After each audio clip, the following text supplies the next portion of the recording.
সুপ্রিয় দর্শক, আসসালামু আলাইকুম। নিউজ 24 এর দুপুরের সংবাদে আপনাদেরকে স্বাগতম। প্রথমেই জানিয়ে দিচ্ছি সংবাদ শিরোনাম। নূরের ওপর হামলাকারীদের বিচারের দাবিতে রাজধানীতে মশাল মিছিল। আসাদুজ্জামান নূরের ফ্ল্যাট জমি জব্দ, ব্যাংক হিসাব অবরুদ্ধ। অন্তর্বর্তী সরকার ভেঙে তত্ত্বাবধায়ক সরকার গঠনের পক্ষে নয় মন্তব্য রাশেদ খানের। জামায়াতের সাথে জোট নিয়ে এখনো কোনো সিদ্ধান্ত নেয়নি এনসিপি। আমরা সরকার নই, অথচ ব্যর্থতার দায় নিতে হচ্ছে মন্তব্য হাসনাতের। বিপ্লবের পর গণতন্ত্রে না ফেরা দেশগুলো গৃহযুদ্ধের দিকে গেছে মন্তব্য আমির খসরুর। জবিতে চেয়ারে বসা নিয়ে ছাত্রদলের দুই গ্রুপের হাতাহাতি। এতক্ষণ শুনছিলেন সংবাদ শিরোনাম। পুরো খবর পেতে ভিডিওটি শেষ পর্যন্ত দেখুন। সর্বশেষ সংবাদ পেতে চ্যানেলটি সাবস্ক্রাইব করুন। এবার বিস্তারিত। নূরের ওপর হামলাকারীদের বিচারের দাবিতে রাজধানীতে মশাল মিছিল। গণ অধিকার পরিষদের সভাপতি ও ডাকসুর সাবেক ভিপি নুরুল হক নূর সহ নেতাকর্মীদের উপর কেন্দ্রীয় কার্যালয়ের সামনে বর্বরোচিত হামলায় জড়িতদের বিচারের দাবিতে মশাল মিছিল করেছে বাংলাদেশ যুব অধিকার পরিষদ। সোমবার সন্ধ্যা 7টায় রাজধানীর পুরানা পল্টনে দলীয় কার্যালয়ের সামনে থেকে মশাল মিছিল শুরু করে পল্টন মোড় ঘুরে কার্যালয়ের সামনে এসে শেষ হয়। গণ অধিকার পরিষদের মুখপাত্র ফারুক হাসান বলেন, সরকার ভিপি নুরুল হক নূরের উন্নত চিকিৎসার জন্য বিদেশে নেওয়ার কথা বলেও কার্যকর কোনো উদ্যোগ নেয়নি, বরং সরকার গড়িমসি করে এক প্রকারের প্রতারণা করেছে। যারা হামলাকারী তারা এখন পর্যন্ত ধরাছোঁয়ার বাইরে। সরকারের এই প্রতারণামূলক আচরণের জন্য আমরা ডক্টর মোহাম্মদ ইউনূসের দেওয়া ঘোষণা প্রত্যাখ্যান করেছি। আমরা দলীয় ও পারিবারিকভাবেই নুরুল হক নূরকে বিদেশে নিয়ে চিকিৎসা করাবো। এরই মধ্যে 48 ঘন্টার আলটিমেটাম দেওয়া হয়েছে। সরকার এই সময়ের মধ্যে দৃশ্যমান অ্যাকশন না নিলে আমরা সামনে কঠোর কর্মসূচিতে নামব। সেই কঠোর কর্মসূচি কেমন হবে আপনারা সময় মতো টের পাবেন। আসাদুজ্জামান নূরের ফ্ল্যাট জমি জব্দ, ব্যাংক হিসাব অবরুদ্ধ। সাবেক সংস্কৃতি মন্ত্রী আসাদুজ্জামান নূরের নামে থাকা 4টি ফ্ল্যাট ও 10 কাঠা জমি জব্দ করেছে আদালত।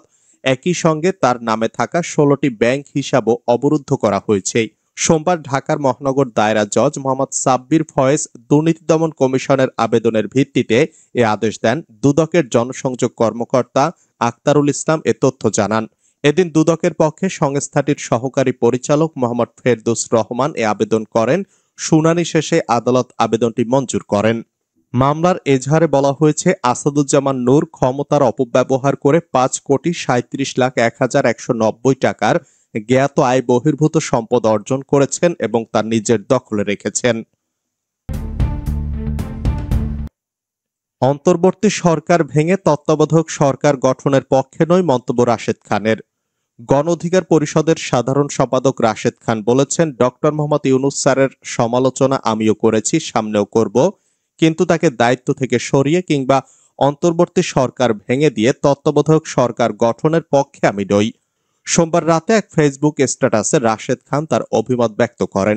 স্ট্যাটাসে তিনি লিখেন, তত্ত্বাবধায়ক সরকার গঠনের পক্ষে না থাকার কারণ হলো নতুন করে নির্বাচনকালীন তত্ত্বাবধায়ক সরকার গঠন করতে গেলে গণ অভ্যুত্থানের অংশীদার রাজনৈতিক দলগুলো ঐক্যমতে পৌঁছাতে পারবে না, বরং বিভাজন বাড়বে। সেই সুযোগে বাংলাদেশে আরেকটি 111 নেমে আসবে। সেক্ষেত্রে গণ অভ্যুত্থান পরবর্তী সরকারে অংশ নেওয়ার অপরাধে ডক্টর মোহাম্মদ ইউনূস সহ সব উপদেষ্টাদের গ্রেফতার করা হবে। গণ অভ্যুত্থানের অন্যান্য অংশীজনদের রাষ্ট্রদ্রোহী অভিযোগে পাকড়াও করা হবে। গণ অভ্যুত্থানের শক্তিগুলো বিভাজিত হওয়ার কারণে 111-এর সম্ভাবনা বাড়ছে। আমার কাছে মনে হচ্ছে বিদেশি একটা এজেন্সি গণ অভ্যুত্থানের শক্তিগুলোর সম্পর্ক বিনষ্ট করতে কাজ করছে, হয়তো দলগুলো তা বুঝতে পারছে না। রাশেদ লিখেন, দেশ ও জনগণকে বাঁচাতে আমাদের ঐক্যবদ্ধ থেকে অন্তর্বর্তী সরকারকে সহযোগিতার বিকল্প নেই। জামায়াতের সাথে জোট নিয়ে এখনো কোনো সিদ্ধান্ত নেয়নি এনসিপি। নির্বাচনের সংস্কার ইস্যুতে জামায়াত ইসলামী এবং জাতীয় নাগরিক পার্টির মধ্যে যে ঐকমত্যের আভাস পাওয়া যাচ্ছিল তাতে স্পষ্ট ফাটল ধরেছে। সম্প্রতি বিভিন্ন ইস্যুতে মত পার্থক্যের জেরে দল দুটির মধ্যে দৃশ্যমান দূরত্ব তৈরি হয়েছে। ফলস্বরূপ জামায়াতের ডাকা যুগপৎ আন্দোলনে যোগ দেয়নি এনসিপি। এদিকে সোমবার পৃথক সংবাদ সম্মেলনে জামায়াতে ইসলামী আন্দোলন 5 দফা দাবিতে এবং খেলাফত মজলিস 6 দফা দাবিতে কর্মসূচি ঘোষণা করে। ঘোষিত কর্মসূচি অনুযায়ী দলগুলো সনদ বাস্তবায়ন, পিআর, গণহত্যার বিচার, নির্বাচনে সবার সমান সুযোগ তৈরি এবং জাতীয় পার্টির কার্যক্রম নিষিদ্ধ করার দাবিতে আগামী 18 সেপ্টেম্বর থেকে ঢাকা, 19 সেপ্টেম্বর বিভাগীয় শহর এবং 26 সেপ্টেম্বর জেলা ও উপজেলা পর্যায়ে বিক্ষোভ মিছিল সমাবেশ করবে। আমরা সরকার নই, অথচ ব্যর্থতার দায় নিতে হচ্ছে। জাতীয় নাগরিক পার্টির মুখ্য সংগঠক হাসনাত আব্দুল্লাহ বলেছেন, সরকারের কোনো অংশ না হয়েও অন্তর্বর্তী সরকারের বেশ কিছু ব্যর্থতার দায়ভার তাদের উপর চাপিয়ে দেওয়া হচ্ছে। এছাড়া এনসিপির বিরুদ্ধে নির্বাচন আয়োজনে বাধা দেওয়ার যে অভিযোগ তোলা হয় সেটাও সঠিক নয়। সম্প্রতি গণমাধ্যমে দেয়া এক সাক্ষাৎকারে তিনি এসব কথা বলেন। সাক্ষাৎকারে ঢাকা বিশ্ববিদ্যালয়ের কেন্দ্রীয় ছাত্র সংসদ নির্বাচন, দলীয় নেতাদের বিরুদ্ধে চাঁদাবাজির অভিযোগ ও বেশ কয়েকটি রাজনৈতিক দলের সঙ্গে যুগপৎ আন্দোলন ও নির্বাচনী জোট সহ বেশ কিছু সাম্প্রতিক প্রসঙ্গ নিয়ে তিনি খোলামেলা কথা বলেছেন। হাসনাত আব্দুল্লাহ বলেন, তার দল সবসময় নির্বাচনের পক্ষে, প্রয়োজনে ডিসেম্বরে নির্বাচন হতে পারে, কিন্তু নির্বাচন তারাই পিছাতে চায় যারা জুলাই সনদের বাস্তবায়ন প্রক্রিয়াটাকে এড়িয়ে যে কোনোভাবে একটা নির্বাচনের পক্ষে দাঁড়িয়েছে। এটাই সন্দেহের সৃষ্টি করে। দাবি অনুযায়ী নতুন সংবিধান না হলে জাতীয় নির্বাচন অনুষ্ঠানে এনসিপি কোনো ধরনের বাধা দেবে কিনা এমন প্রশ্নে হাসনাত আব্দুল্লাহ বলেন, কোন রাজনৈতিক দল তো নির্বাচন ঠেকিয়ে দিতে পারে না। এক্ষেত্রে অন্তর্বর্তী সরকার নির্বাচন আয়োজনে ব্যর্থ হচ্ছে কিনা সেই জায়গাটি আপনারা দেখতে পারেন।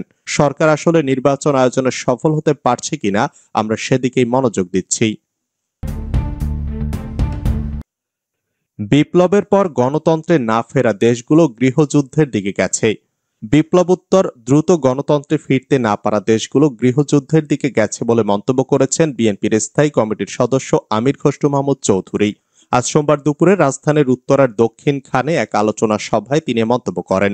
আমির খসরু বলেন, আন্দোলনের পরে, বিপ্লবের পরে যেসব দেশ যত তাড়াতাড়ি নির্বাচিত সরকারের মাধ্যমে গণতান্ত্রিক প্রক্রিয়ায় ফিরে যেতে পেরেছে সেই দেশগুলো ভালো করছে, আর যারা বিভক্তির মাধ্যমে বিলম্বিত করেছে সেই দেশগুলোতে সিভিল ওয়ার চলছে। সাংবাদিকদের এক প্রশ্নের জবাবে তিনি বলেন, প্রতিটি দলের বিভিন্ন চিন্তা থাকবে, নিজস্ব দর্শন থাকবে, ভাবনা থাকবে, ভবিষ্যৎ নিয়ে চিন্তা থাকবে। এটার একমাত্র পথ হচ্ছে নির্বাচনে যাওয়া। জনগণের ম্যান্ডেট নিয়ে পরিবর্তন করা যেতে পারে, এর বাইরে কিছু করতে গেলে সেটা গণতন্ত্রকে বাধাগ্রস্ত করবে। জবিতে চেয়ারে বসা নিয়ে ছাত্র দলের দুই গ্রুপের হাতাহাতি। জগন্নাথ বিশ্ববিদ্যালয়ের শিক্ষক সমিতি কর্তৃক অবৈধ বাস স্ট্যান্ড ও দোকানপাট অপসারণের জন্য আয়োজিত আলোচনা সভায় চেয়ারে বসা নিয়ে শাখা ছাত্র দলের দুই গ্রুপের মধ্যে হাতাহাতির ঘটনা ঘটেছে। সোমবার বিশ্ববিদ্যালয়ের মেইন গেট সংলগ্ন বাংলাদেশ ব্যাংকের গেটের পাশে এ সংঘর্ষে জড়িয়ে পড়েন সংগঠনের যুগ্ম আহ্বায়ক রবিউল আউয়াল ও মাহমুদুল হাসানের অনুসারীরা। প্রত্যক্ষদর্শীরা জানান, সভা শেষে চেয়ারে বসার বিষয়টিকে কেন্দ্র করে হঠাৎ দুই গ্রুপের মধ্যে উত্তেজনা দেখা দেয়। এ সময় রবিউল আউয়ালের গ্রুপের কয়েকজন জুনিয়র সদস্য মাহমুদুল হাসানের কলার ধরে ধাক্কা দেন। পরিস্থিতি উত্তপ্ত হয়ে উঠলে মাহমুদুলের অনুসারীরাও দ্রুত ঘটনাস্থলে পৌঁছায়, যদিও উত্তেজনা বেশি সময় স্থায়ী হয়নি। দর্শন বিভাগের শিক্ষার্থী তৌহিদুল ইসলাম এই ঘটনার বিষয়ে বলেন, ক্যাম্পাসে এমন সামান্য বিষয় নিয়ে নিজেদের মধ্যে হাতাহাতি বা গালিগালাজ করা কখনোই কাম্য নয়।